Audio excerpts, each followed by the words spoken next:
Couple more. I'll keep monitoring the waiting room too. All right. Hi, everyone. I see some of you are still connecting. So I'm going to let you guys get connected in. Your microphones and cameras are off and will remain off for the presentation. So I just want to let you know that they were off by design. We ask that you keep them off. All right. I think I've got everybody in. All right. Welcome, everybody. My name is Carrie. I work with the Andersons events team. Thank you so much for being here tonight, for attending our event with JM Hirsch. The Andersons family, of course, has been selling books independently in the Chicagoland area since 1875, which means that we have weathered some very tough times before. But this time right now is unlike anything that we have ever seen or experienced. And so your attendance tonight and your purchase of JM's new book through us is personal to us. And we are deeply grateful for your support of our independent business right now, because it is a really rough time to be an independent business. Actually, an average of 1 independent bookstore has closed per week in America since March. We do not want to be one of those bookstores. So we are deeply grateful for your continued support of our business and of our events program. We used to do 400 events a year in live in person. We've switched that over to virtual. We're doing the best we can to stick with it. I know it's not the same, but we greatly appreciate you guys supporting it anyways. Couple little things about tonight. JM has some very cool drinks that he's going to make, and some talking about his new book that he's going to entertain all of us with. But like we said, your mics and cameras will stay off, but I strongly encourage you guys to submit questions through the event chat. That's at the bottom of the screen. If you're new to Zoom, just go ahead and hit chat and you can type anything in and we all get to see it. I've done about 50 of these virtual events over the last couple months. I feel like I'm maybe finally starting to get the hang of them. And I can tell you that the best ones are the ones where people put in lots of questions. And no question is stupid, and no question is off topic, and no question is the wrong question to ask. Please just keep submitting them. The best events are the ones where we get the most interaction from the audience. And tonight, actually, I'm going to be feeding them through to JM pretty much in live time. We're not going to wait till the end to do all questions. So just keep going ahead and submitting them right away. If you have any right now, just keep submitting them and we'll keep answering them as we go along. But now I will stop talking in a second here. Let me introduce to you, of course, the one and only JM Hirsch. He is a James Beard Award-winning food and travel writer, editorial director of Christopher Kimball's Milk Street, a Boston-based food media company with 140,000 circulation print magazine, award-winning cookbooks, and public television and radio shows that reach millions of viewers and listeners. His previous cookbooks include High Flavor, Low Labor, and Beating the Lunchbox Blues. He is the former national food editor for the Associated Press, which isn't impressive at all. And he lives in New Hampshire with his son, husband, and 2 cats. His new book, the book that he will be discussing tonight, of course, is Shake, Strain, Pour, and it is amazing. All right, with further ado, I'm going to hop off and let him tell you all about it. Well. Oh. Shoot, I muted you. Hey, JM, I accidentally muted you. Sorry. I think I fixed it. Not yet. That's a new one for me. Sorry about that. No problem. This is how you know it's real. Well, thank you for having me, and I'm thrilled anytime I can support a local indie bookstore. And thank you for supporting me and my book, Shake, Strain, Done. I can tell you, before we start drinking, which I am always eager to get to, I can tell you a little bit about the background of it. And this is, of course, generally the part of the story where everybody learns to hate me. And that's because, you know, for my job at Milk Street, I do get to travel the world to research food and drink. And one of my favorite things when I'm exploring a new city is to check out the best bars in the city. And the reason I do this is I like to sit at the bar and I like to interrogate the bartender, because you know, it's become obvious to me, I love a good cocktail, over the years that there is a difference between the cocktails they make and the cocktails most of us make at home. And I'm fascinated by what it is that separates their drinks from ours. And what is it that elevates them beyond what we usually make at home? It's fascinating, but it's also, I've discovered, a little bit frustrating. The frustrating part is that they use a lot of kind of esoteric and obscure ingredients that are hard to find, or are expensive, and they use techniques that just aren't practical at home. And so for me, when I thought about doing a cocktail book, it was like, well, what can we learn from this that actually applies to the real world, to our world at home? And it became really important to me to figure out how do we make craft quality cocktails at home using what we have at home, using common liquors, using common equipment, and using the ingredients that most of us have on hand, but aren't just your average cocktail. I wanted that elevated craft quality cocktail experience at home. And that was how I came to do Shake, Strain, Done. Now, I've babbled for a little bit. I'm going to continue to tell you what all of that means, but before I do that, I think we need a cocktail in hand, because really that's what makes all of this much more enjoyable. And drinking makes us smarter, sexier, funnier, and all around better people. So we're going to make a drink I call the Liquid Crystal. And one of the things I love about this cocktail is that it finds flavor in kind of an unexpected place. It finds it in the spice cabinet. And that's one of the things I love about high-end mixologists, is that they are completely unafraid to chase flavor. They are willing to take flavor from unexpected places and combine them in really unusual and unexpected ways. And that's one of those things that elevates their cocktails above the things that you and I might more commonly make at home. So for the Liquid Crystal, we're going to find our flavor in fennel seeds, the spice cabinet. What I love about fennel seeds is that they have an anise, kind of very gentle black licorice flavor. And when you start looking at a lot of the liquors that high-end bars use to kind of add that special something, that special nuance to their cocktails, you're going to see that anise, that black licorice flavor appearing over and over again. Now, while I would love to spend thousands of dollars on obscure bottles of liquor to make said cocktails, we can get a similar flavor by using fennel seeds. So to make the Liquid Crystal, we're going to take our cocktail shaker. This is a cobbler style shaker, which means it has a strainer built into the top. And oops, I can get it back together. There we go. All right, so we're going to put in half a teaspoon of whole fennel seeds, and just throw those in. And then we're going to give about 1/4 ounce of agave syrup as sweetener. I'm not a big fan on overly sweetened cocktails. I find that it kind of dulls the flavor of the other ingredients. A little bit of sweetness is perfect. Too much sweetness, it dulls all the other flavors. Now, we're going to muddle this. So when you muddle, the idea is not to bash those seeds or whatever you're muddling, because oftentimes it's fruit, into oblivion. The goal here is just to break them up to release their flavor into the cocktail. Give them a good bash. Good. All right, now this is a rum-based cocktail, so we're going to grab some white rum. And notice I've left the muddler in there. There's a reason for that. Right now, it's sticky.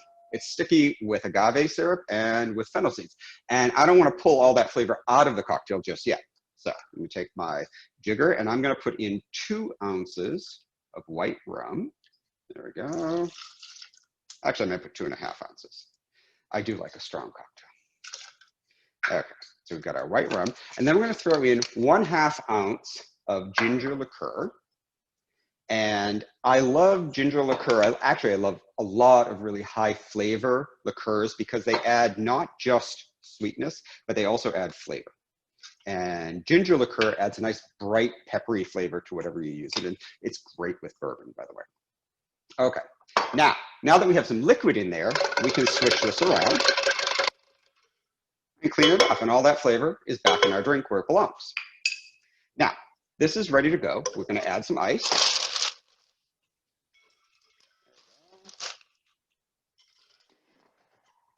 Give it a good shake.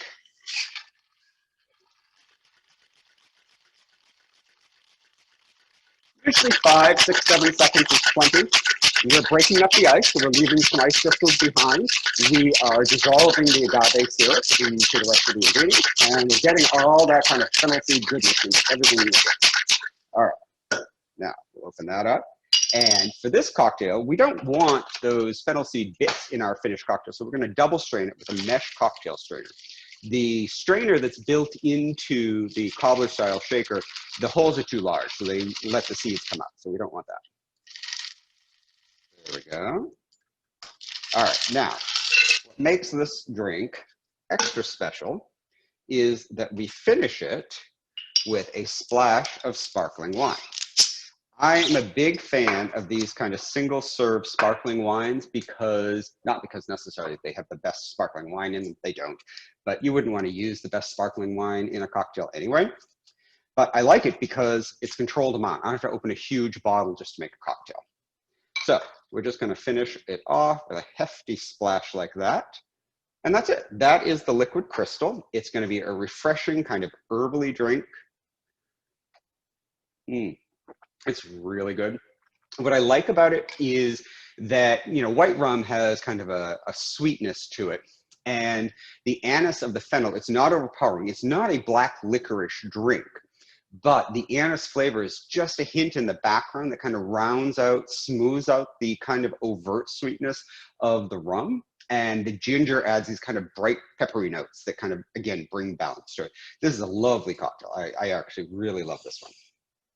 So that is the liquid crystal. I hope some of you made it along with me at home and can enjoy that while I continue to babble.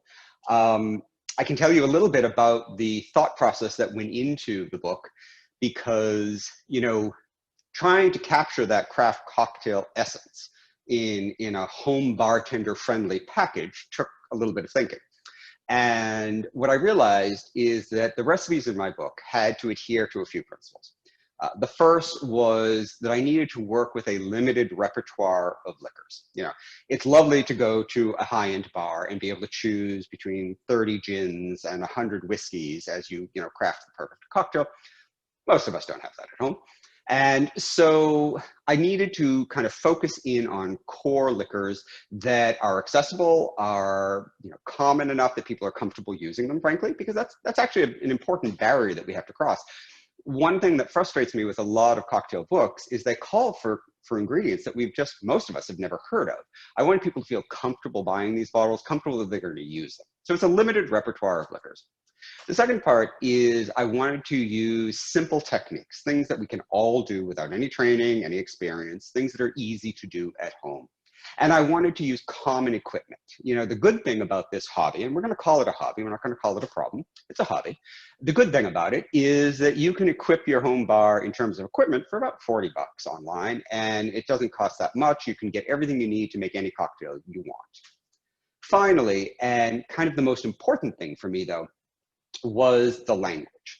I wanted to write this book and craft a language in this book that we can taste. So one of the most frustrating things for me in cocktail menus and cocktail recipes is that they use language such that they were written by mixologists for mixologists. And they don't give those of us at home a whole lot of information about what to expect from the drink.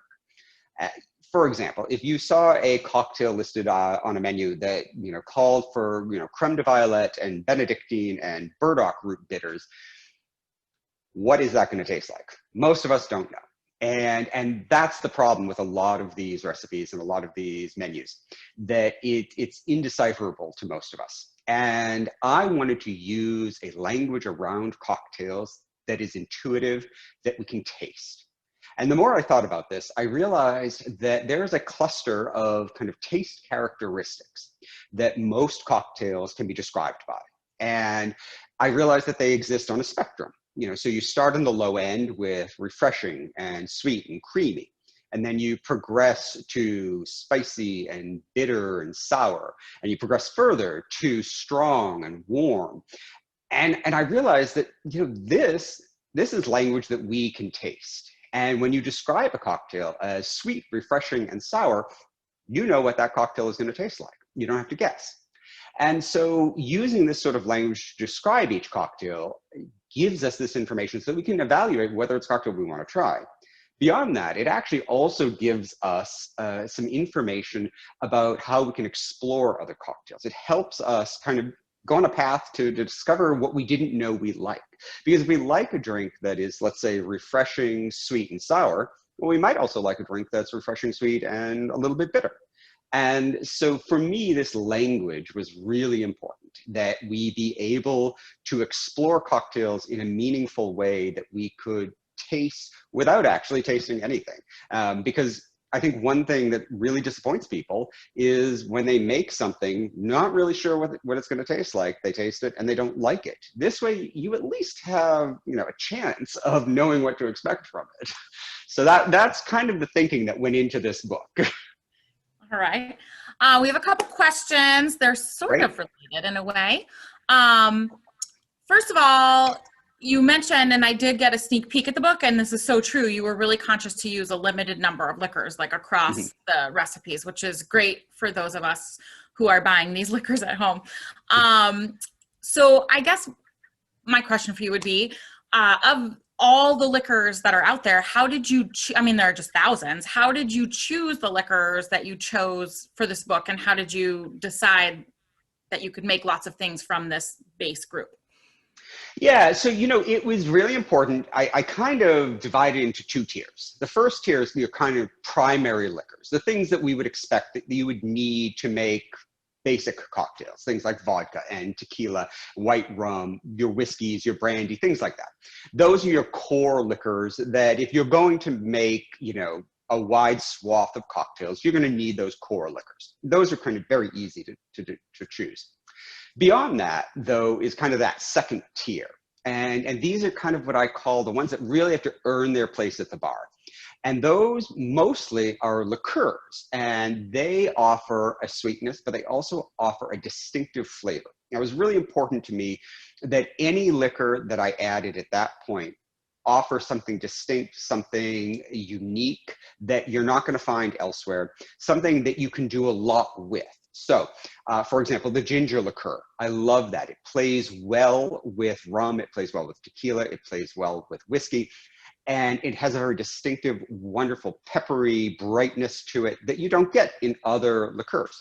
So that was an easy one. Orange liqueur, one that's commonly used, again, across the board. A very easy choice. I chose items like Liqueur 43, which is a Spanish liqueur that has kind of vanilla spice notes to it. And that's not a flavor profile you see in a whole lot of liqueurs. And I really liked that because, again, I want every bottle to earn its keep at the bar. And if I can add vanilla to vodka, I mean, to vodka, that would be delicious, actually. But I was going to say to bourbon, I mean, because, you know, you get those vanilla notes from the oak in the bourbon anyway. And if you can play that up with a little bit of Liqueur 43, that's a lovely combination. And there's all sorts of ways that you could play with things like that. So those were that was kind of the thought process that went into that second tier. You know, what is this liqueur bringing to the table that 90 other bottles aren't going to bring? And so that was kind of how I assembled it. It came up to about, I think, maybe 16, 17 bottles total for the book. I think, you know, Benedictine is another one. I love it because it's really boldly herbal. It's made from like 27 botanicals and herbs and so forth. And it brings this real deep complexity, and you don't use a lot of it. Just usually half an ounce, 3/4 of an ounce is plenty. And that's lovely. Chinar is another one that a lot of people might not be familiar with. I believe it's made from artichoke leaves. It's an Italian liqueur. It's got a delicious herbal bitterness to it. And, you know, bitter, much like in our food, is one of those kind of underappreciated flavors in cocktails. And it balances so many other things. You know, that's a great cocktail, much like great cooking, is all about balance, a balance of flavors. And so if you have sweet, you're going to want some sour or some bitter, or maybe all three. And you want that interplay of different characteristics. And that's what makes a balanced and a delicious cocktail. And so that was part of the thought process. You know, what is this liqueur going to bring to the table that's unique? And how is it going to balance other flavors at the bar? And so that was my process. Awesome. Well, along those lines, and especially you mentioned, you know, picking your base core liquors before you went to your tier 2. We do have a question from Rob.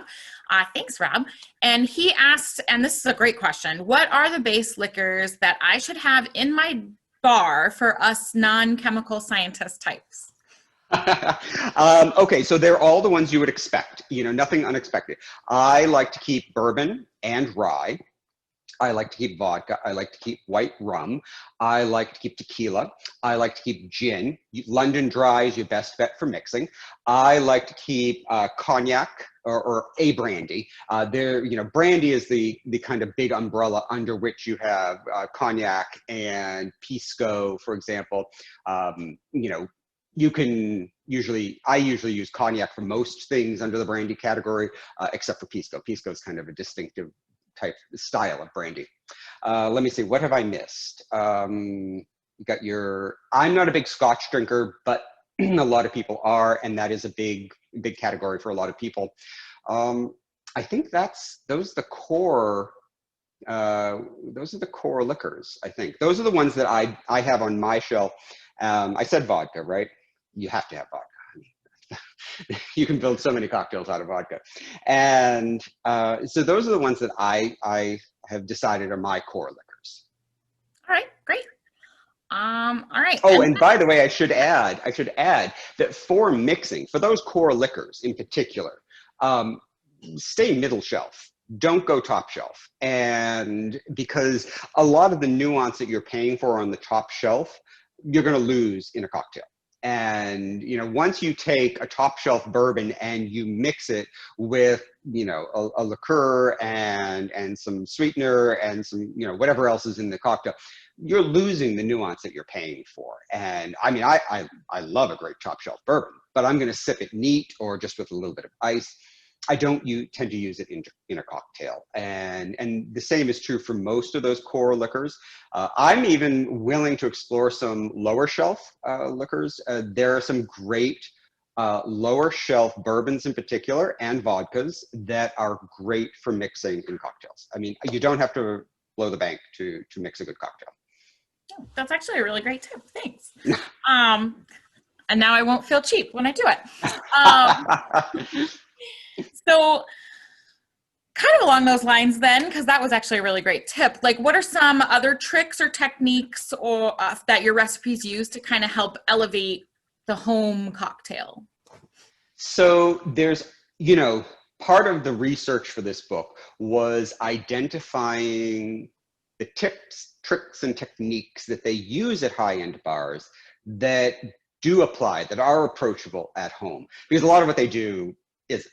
And it's not worth us, killing ourselves trying to do that at home.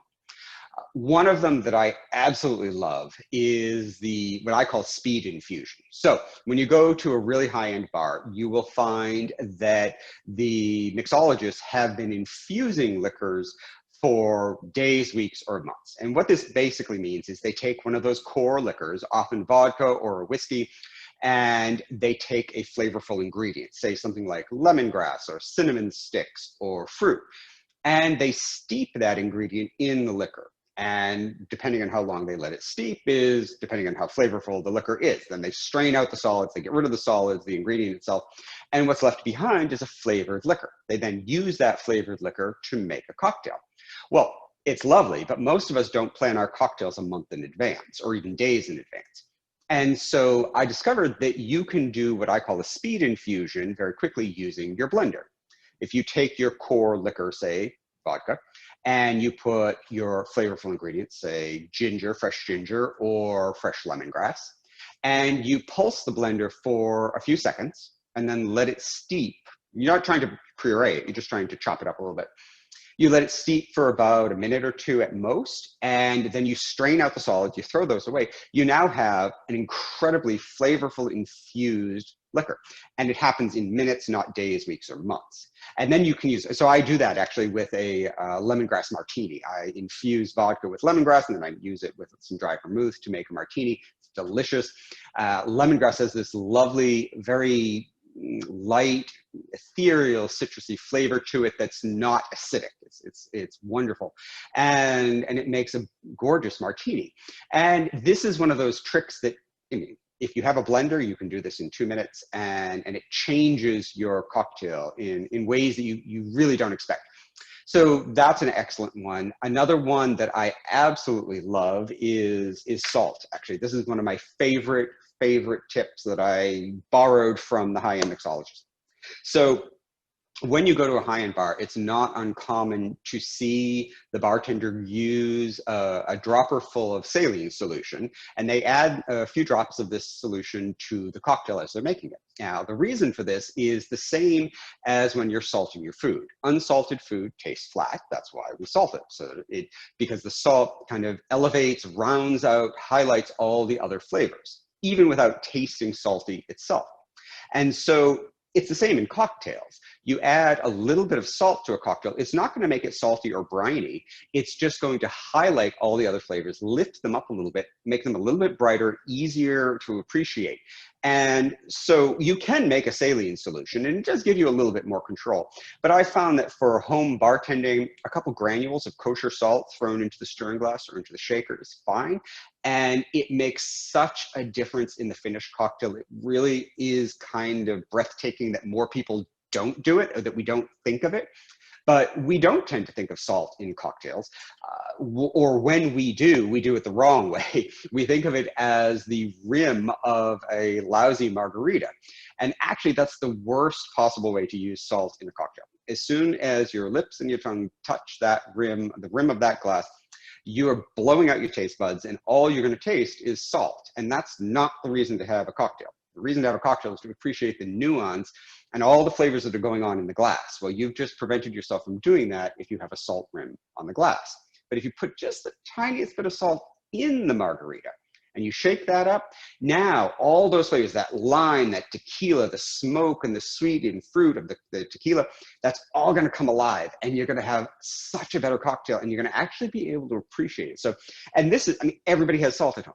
And it's such an easy thing to do, and it transforms your cocktail. If you want to test it out, the easiest way to do it is to just do a side-by-side. Make the same cocktail, you know, one with salt, one without.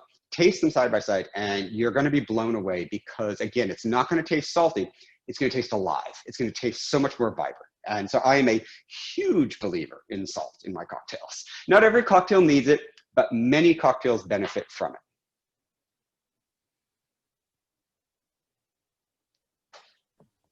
There we go. We have another question from Rob. This is a great one too. Is there a standard ratio that you use for your core liquor and your second tier liquor? In other words, like how much bourbon to how much liquor 43? There isn't really a standard, because it depends on so much else that's going on in the cocktail. I will say that, all right, I like a boozy cocktail. And so I would say overall, I aim for between 2 3/4 and 3.5 ounces of liquor. Now, regardless of where the liquor is coming from, but 2 3/4 to 3.5 ounces of liquor per cocktail. Some people say that's a little bit boozy. I actually don't think it is. I think when you're at a bar, you're generally getting between 2 3/4 and 3 to 3.25 ounces of liquor per cocktail. But I aim for that overall. Now, what you're doing, how you're getting there, kind of depends on what you're doing. So, for example, the next cocktail that we're going to make, there's only one liquor in it. It's gin based. So there's 3 ounces of gin, and that's it. And in the cocktail we made before, it was 2.5 ounces of rum and a little bit of ginger liqueur. And ginger liqueur is very strong, so you wouldn't want to use much more than 1/4 of an ounce that we used, because it's going to overpower the cocktail. And the goal, as always, is balance. And ginger liqueur is such a strong flavor, you don't want to blow out the rum. If you're going to blow out the rum, you might as well just use vodka instead, because there's not a whole lot going on in vodka, certainly not in a cocktail like this. And so it's all about balancing the flavors rather than the alcohol per se. You know, if you are using a bourbon in a cocktail, you know, you're going to want to let the natural oaky vanilla flavors, the caramel notes of that bourbon shine through. And so whatever you add to it, if you added something, say, for example, if you added the liqueur 43 that I was talking about before to a bourbon, it makes a delightful version of an old fashioned.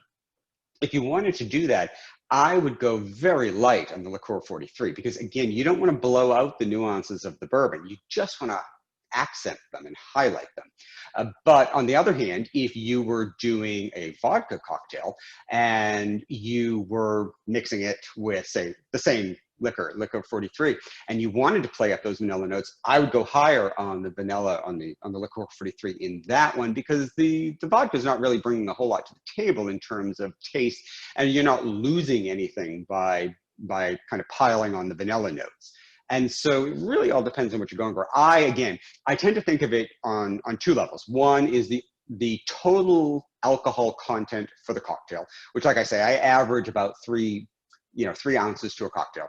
And the second is, how are you balancing the flavors? If the core liquor has a distinct flavor that we want to preserve and that we want to appreciate, then whatever you add to it, you want to add it on the kind of the lower end, because you don't want to blow out those flavors. So, for example, gin is an excellent example where you have all those kind of botanical notes going on in the gin. And if you add too much to that, you're going to blow it away, and you're not going to be able to appreciate the kind of piney, resinous notes, the fruity notes to it. And so you want to preserve that. So, I add less when I want to be able to appreciate the core liquor. If your appreciation of it is less important, then it matters less. Hope that makes sense.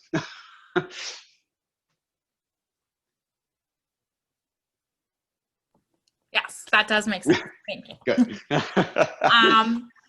My husband is actually listening in, and he has a question, probably based on the fact that I love to buy glassware, and he thinks that's unnecessary.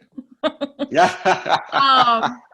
So, in your opinion, how important is glassware, and what actually ends up holding your cocktails? And do you really need separate glassware for different kinds of cocktails? Please say yes. Yeah. Well, so the answer is yes and no. And I will say that I'm a fellow glassware addict. You can't see it right now, but the entire wall over there is a wall of glassware. And I have a problem. I acknowledge it. We meet every Tuesday to discuss it. And the issue is, there is actual science behind glassware and using the correct glassware. On the other hand, at the end of the day, if all you've got is a sippy cup or a jam jar, I'll drink a cocktail out of that. I don't have a problem with that. However, the science is, it's a couple of things. One, it's very basic. Sometimes you just need a big glass to hold a long pour. And there's where your highball or your Collins glass comes in. A Bloody Mary, it's a long pour. And so you want a large capacity glass to hold that. And that's very basic. Other drinks, such as the old fashioned, are short pour, and a rocks glass or a tumbler is more appropriate.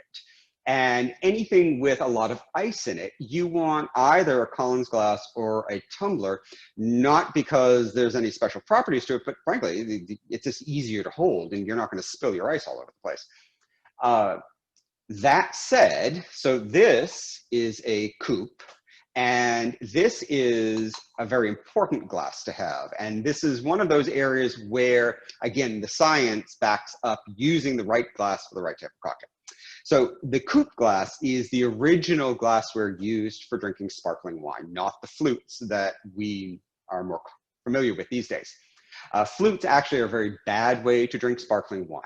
The reason is, as we know, aroma is a very important part of our sense of taste. And in sparkling wine, those bubbles are actually doing something. They're not just there for show. They are coming up to the surface of the liquid. They're popping, they're releasing aromatic elements, and our appreciation of those, or our experience of those aromatic notes, is a big part of our appreciation of the taste of the cocktail. Now, when you put those bubbles in this tiny little flute where there's very little surface area, you're getting very few bubbles. When you put that same sparkling wine in a large bowl, such as a coupe glass, you're getting a whole lot more aromatic action going on, and your appreciation of that sparkling wine is going to be much higher. Now, for that same reason, any cocktail that has a sparkling wine, like the first cocktail we made, or has heavy aromatic notes, a lot of aromas that you want to play up in this cocktail, you're going to want to use a wide bowled cocktail glass, because that's going to enhance your appreciation of the cocktail. You're going to experience it much more deeply. It's going to be a much richer sense experience of the cocktail. So at the end of the day, can you drink sparkling wine out of a sippy cup? Absolutely. Have I done that? Probably. But, you know, can you make the experience better by putting it in a coupe? Yes, you can. So there is science at play. At the end of the day, though, I think you drink out of what you've got and you know, what you're in the mood for. I am a big believer in, I know it's not a cocktail, but I love tumblers for red wine. And I'm in absolute love with a company out of France. It's called Duralex. They make barware, basically. And it's kind of the typical bistro glass in France. And I absolutely love it. And that is pretty much the only thing I drink red wine out of. Is it the right bowl for red wine to appreciate all those aromatic notes? Nope. Is it as elegant as a wine glass? Not at all. But for me, it's part of the romance of drinking red wine. It reminds me of French bistros. And a lot about what we drink, just like what we eat, is our experience of it and our romance of it. And if it makes me happier to drink red wine out of a Duralex tumbler, then that's the best way to drink it for me.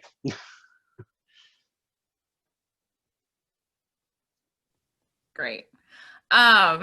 And yes, that was an amazing answer.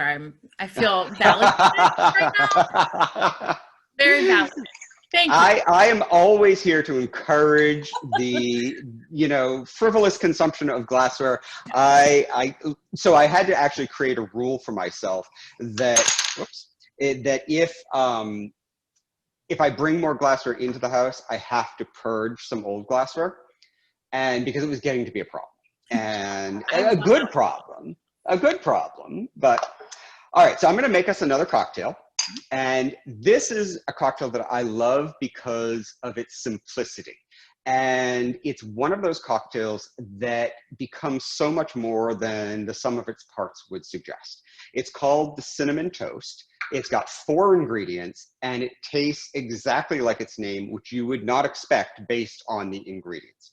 So this is a gin cocktail. And like I said, for cocktails, London Dry gin really is your best bet.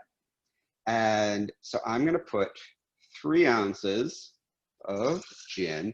Now, the thing about gin is that it's all about the botanicals used in making it, and that really determines its finished flavor profile. And every distillery does it differently. And I really suggest this is the time and the place for those nips that you buy, the little tiny bottles. Because if you're not familiar with gin, or you're not familiar with the type or style of gin that you might like, go in, spend 15 or 20 bucks and buy, you know, 8 or 10 of these little nips. They usually cost like $1 or something, and try, you know, 10 or so different gins and see which one you like, because each one is going to have a quite noticeably distinct flavor profile that's a little bit different. And, you know, some will be more piney and resinous, some will be a little bit more berry forward or fruit forward, and some will be sweeter or drier. And try them, see what you like. It's a lot of fun, actually. All right, so now we have 3 ounces of gin. We're going to put in about 1/4 ounce of agave syrup. Now, I use agave syrup because it's neutral, it mixes well, but you can also use simple syrup. I just think it's stupid to buy sugar water. I buy agave because it's convenient, it's easy, and I'm too lazy to make simple syrup, frankly. And now we're going to add a pinch of ground cinnamon. There we go, not much. You don't need much in this cocktail. And then we're going to add orange bitters. And what I love about bitters is that it's a way to add flavor to a cocktail without changing other components of the cocktail. So if I want a cocktail with orange flavor, and I wanted to, say, use orange juice, or I wanted to muddle in, say, a wedge of fresh orange, and I did that, I'm going to be changing the sweetness of the cocktail. I'm going to be changing the acidity of the cocktail. I'm also going to be changing the volume of the cocktail. And I don't necessarily want to do that. I want to preserve the gin notes of this cocktail. I don't want to mess up the sweetness of this cocktail. And I don't want it to be a sour cocktail. I don't want that acidity. So using bitters allows me to add the essence of orange, that orange flavor, without messing up all those other characteristics. Now, these days, we are like in a wonderland of bitters. You can go to a cocktail supply shop or the liquor store, and you can buy bitters in a million different flavors. My favorite actually is to combine orange and chocolate bitters in a bourbon old fashioned. That's phenomenal. And again, you can do that without changing or messing up the other components in the drink. All right, so we have all our ingredients. That's all this cocktail is about. And however, before we do that, before we shake it, that is, we have to have some therapy. And the therapy is the crushed ice. The best way to crush ice for a cocktail is to use what's called a Lewis bag and an ice mallet. This is particularly good in the last couple of months. And we're going to grab our ice. You put it, a Lewis bag is just a canvas bag, very old school way of making crushed ice. You put your ice in the bag, you fold the bag over, put it down. You try not to take off your fingers when you do this, and you back it.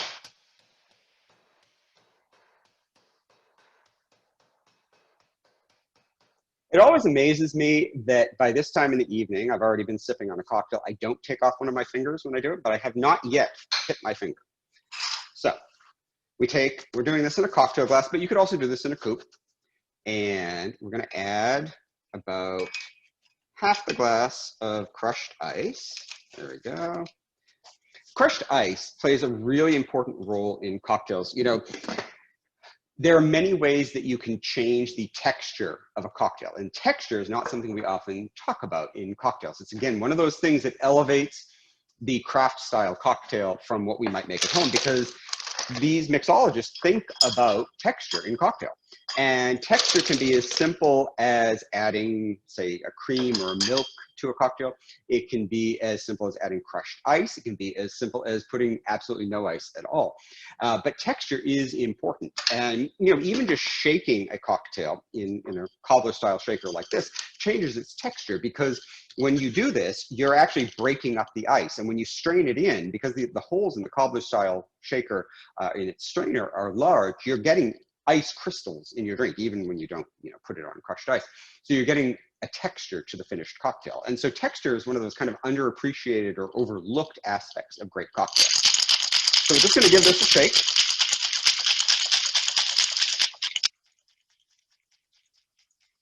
There we go. And then we strain that right in over our crushed ice. There we go. I'm not going to fill it too full, because I tend to spill this one when I do it. And if you really want to up the cinnamon notes, I discovered this the other day. Usually I only put the cinnamon in the cocktail, but I also found that if you just garnish it just a little bit, you can really smell it, and it's really quite amazing. So cheers to the cinnamon toast. Oh, that's really good. That looks delicious. That was right. It's really good. And again, it doesn't look like much. I mean, gin, sugar, orange bitters, and cinnamon. And yet it tastes like buttered cinnamon toast. I don't understand the science behind it, but it is delicious. And it is science. It's real. It's science. It really is. This is true, actually. The flavor compounds at play here, it's science. And, even as simple as the ice in your cocktail, ice is important in cocktails, because the flavor compounds in liquors require some element of water in order for them to open up and for us to be able to appreciate and taste them. It's why a lot of times when people are doing kind of like a high-end scotch tasting, they will often have a dropper full of water, and they'll put a few drops of water into the scotch in order to taste it, because it opens it up and allows them to access more of the flavors. And so ice plays that role. You have to be careful about it, because you don't want to put too much ice, and you want to put just enough to get the right amount of dilution and the right amount of chilling. So this one, I love it. I'm gonna keep drinking it. Okay, so we have a question from Jill. Thank you, Jill. She says she is not a liquor/booze expert. So what's the difference between bourbon, whiskey, and whiskey or rye? So whiskey is the big umbrella, under which you have four main categories. One is bourbon. Well, I guess you could throw Canadian whiskey, so maybe five. Anyway, you're going to have bourbon and rye are the American whiskeys. And the difference between bourbon and rye is what's called the mash bill. The mash bill is basically the ingredients used to make it. And by law, bourbon has to be at least 50 or 51%, I can't remember, corn in the mash bill, which is why bourbon tends to be sweeter. And rye has to be 50 or 51% rye, oddly enough. And that explains rye has very peppery taste. That explains why rye tends to be a little bit more peppery, a little bit more bite to it. So those are the two American whiskeys. You also have Canadian whiskey, which is very similar in many ways, although I'm sure people would like blow up if I said this, but it is very similar to bourbon. And then across the ocean, you have Irish whiskey and Scotch. Now, Scotch and Irish whiskey have a lot in common, but there are some important differences. But Scotch in particular has a very notable, what's called a peat to it. And that's because the grains that are used to produce it, much like the corn in bourbon, are smoked essentially over burning peat. I mean, literally, dirt, essentially. And it gives it this really earthy, robust smokiness to it. I was educated in Scotland, and to my eternal shame, I really don't like Scotch.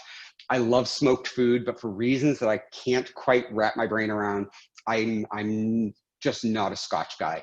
I do use Scotch in some cocktails, and I have found, after much experimentation, a Scotch that I like. I wouldn't say I love it, but I like it because it has a very low peat level, and you can get ones that are so peaty they put hair on your nose. And it's called Monkey Shoulder is the one that I like, and it has a very low peat level. It's still a little bit smoky, which is important if you're making your Scotch-based cocktail, because I mean there's a reason for it in that cocktail, and so you do want some of those kind of peaty notes, but for me it has to be a low peat Scotch in order for me to use it into a cocktail, because I find it a stronger peat blows away the other flavors in the cocktail. But all of them are under the umbrella of whiskey. And so those are the 4 to 5 main categories of whiskey. And it's mostly based on where it comes from and what it's made with. That's probably the short version of a very complicated story. No, that was great. Thank you. That was actually a lot of information. Thank you. And told in a way that I actually understood it. We have another question from Trisha, and I think she is asking the question that we are actually all wondering right now, which is where you found that super fancy glass shaker that you are using. That thing Everybody loves that shaker. It's so funny. I don't remember the first time I found it. Probably found it online, I don't know. It is made by Libby, which I believe is spelled Libbey. They are a major kind of mass market glassware manufacturer. And I encountered it years ago. And the reason I love it's very simple. Here, I'll show you why. There we go. So the classic cobbler style shaker is stainless steel. And it has 3 parts: the cup, obviously, the lid, and the cap. And the lid has the strainer built in. I don't like these because you're supposed to assemble them like this and then shake them. Inevitably, this doesn't seal well, and you get splatter everywhere. Also, inevitably, when the ingredients get very cold, this seals up, and it's almost impossible to break apart after you've shaken it. So I'm not a big fan of the stainless steel cobbler style shakers. This one I love because it screws on, and so you get a perfect seal. It also helps that it has a silicone gasket in here, which makes sure that everything stays put. And on top of that, because it's a screw on, you don't have to worry about it getting too cold and being difficult to open later.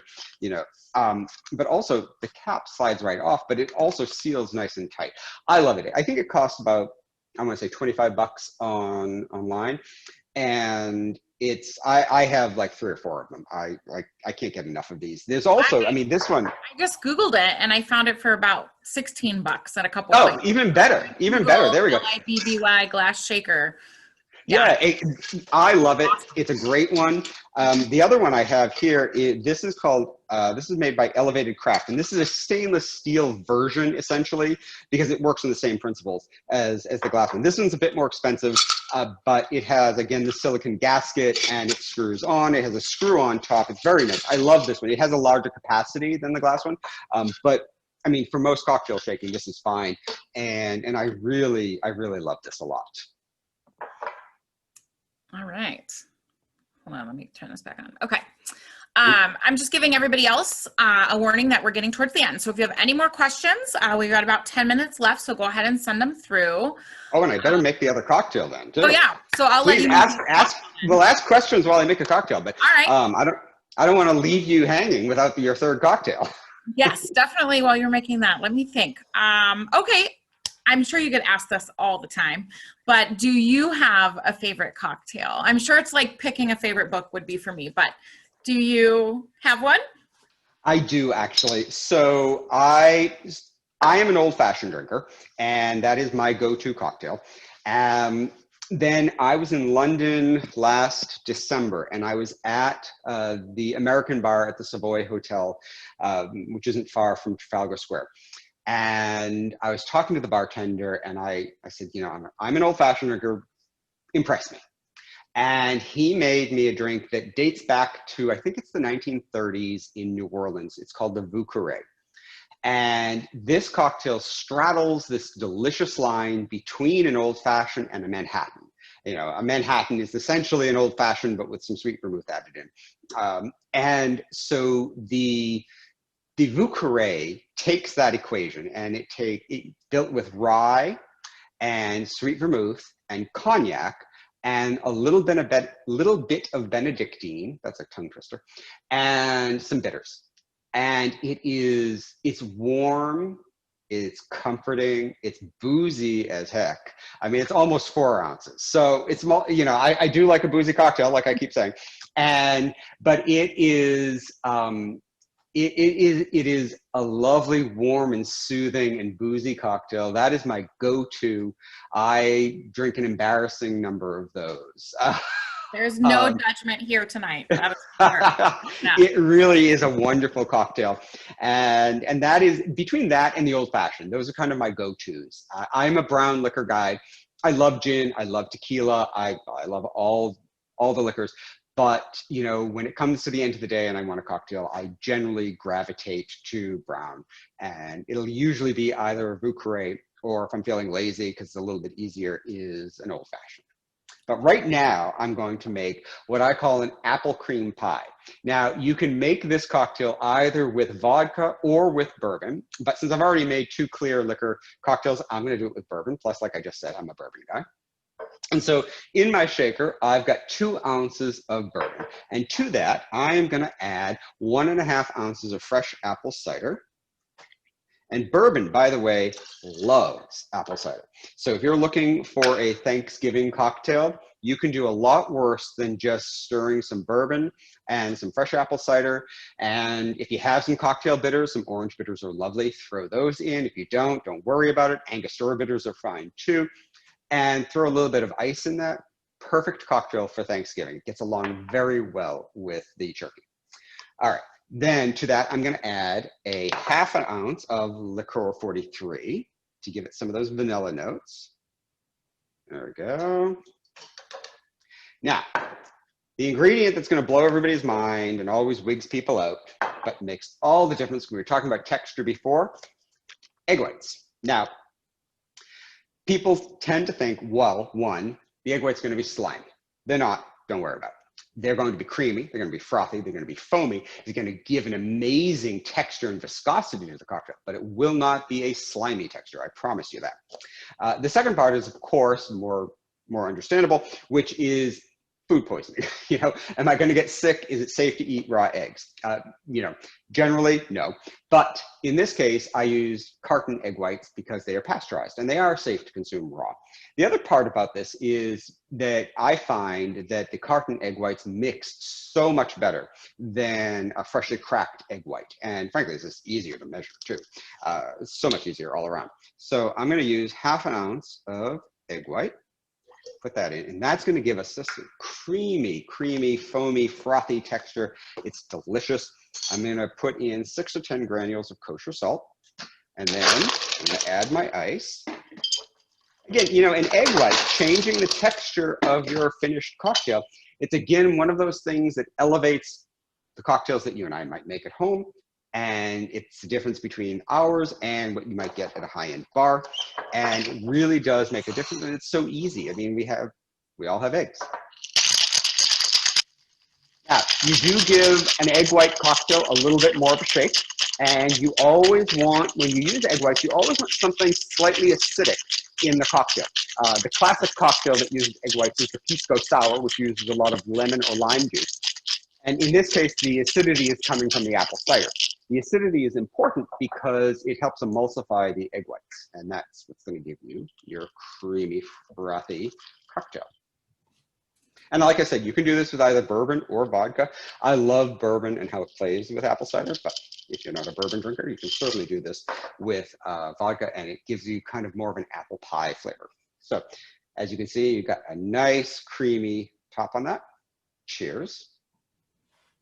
Oh yeah, that's really good. Cheers, that looks delicious. I know, this is the, you know, this is the problem with doing virtual events. I can't share my cocktails with you. I know, I know. We've had a couple cooking or drinks or, you know, and I'm always saying the same thing. Like, I really miss the smells and getting to sample everything. But it looks beautiful for what it's worth. Okay, we have a couple questions here from Rob. He has 2 for you. Okay, absolutely. One is there a bar in the U.S. with the best Manhattan? And then I'll throw question number 2 in there so you can think about it while you're answering the first question. If and when his daughter gets married, can he hire you as the wedding bartender?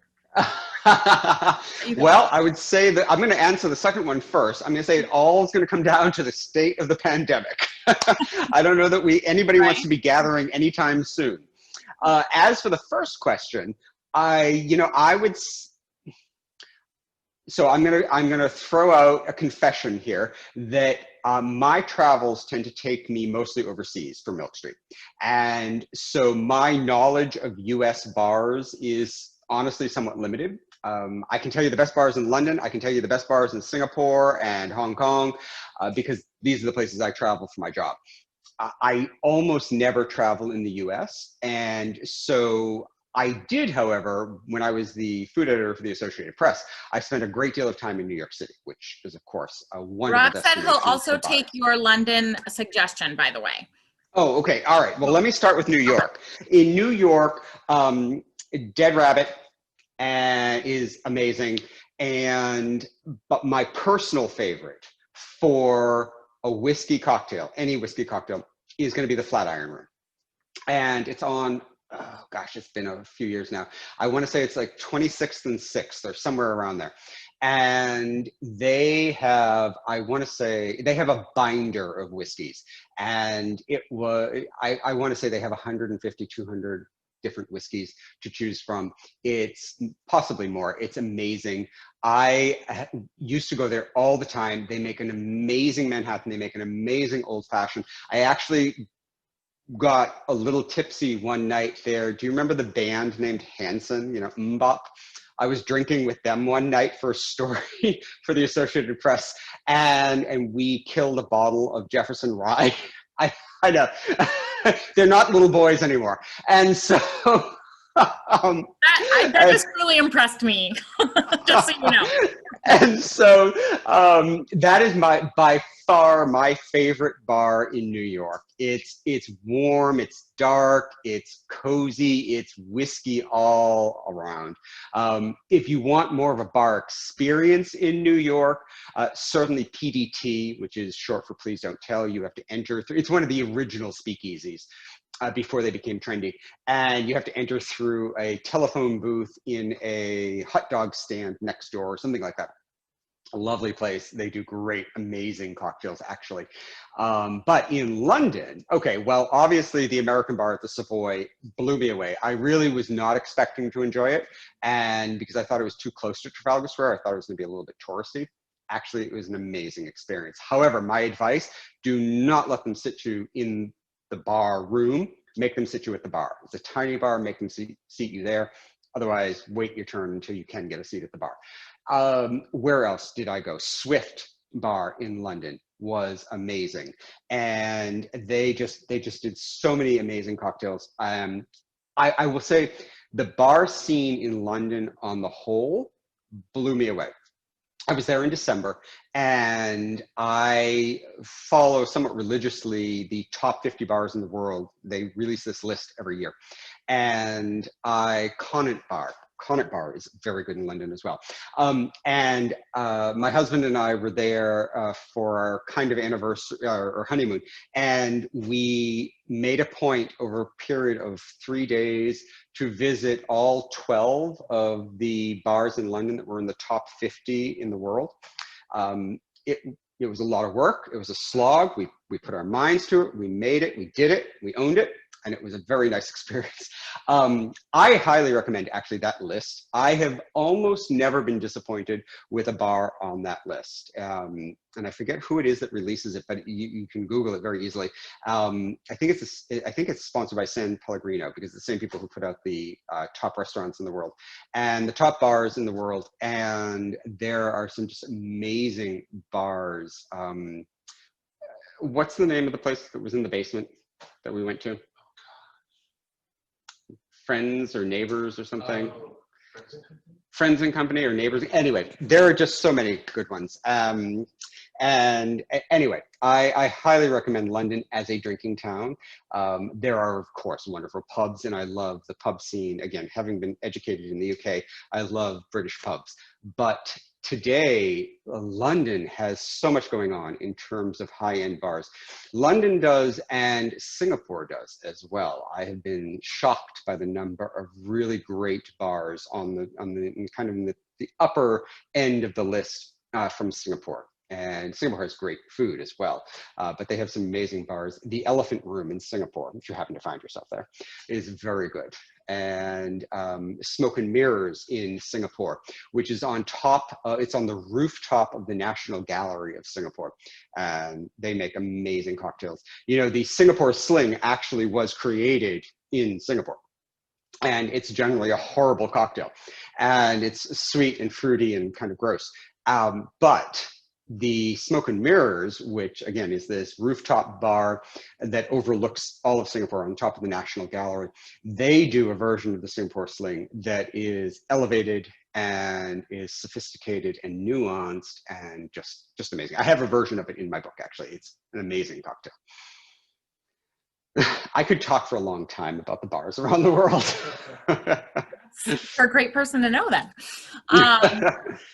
Okay, I am going to ask one more question before we leave, and that is a timely one, I think. Have you invented a COVID-19 cocktail yet? And if not, what would you put in it? I think every cocktail is a COVID-19 cocktail. Good answer. You know what? I'm going to take the easy out on this, but only because it's honest and it's true for all of us. The best COVID-19 cocktail is the one that brings you comfort, you know, and the one that at the end of these crazy days, these days of so many unknowns where we're all stressed to the max, we're all trying to teach our kids at home while working full-time jobs, while worrying about our health and everything. It's a drink that at the end of the day, you can curl up with on the couch and enjoy and relax to. And for me, that is the Vucare.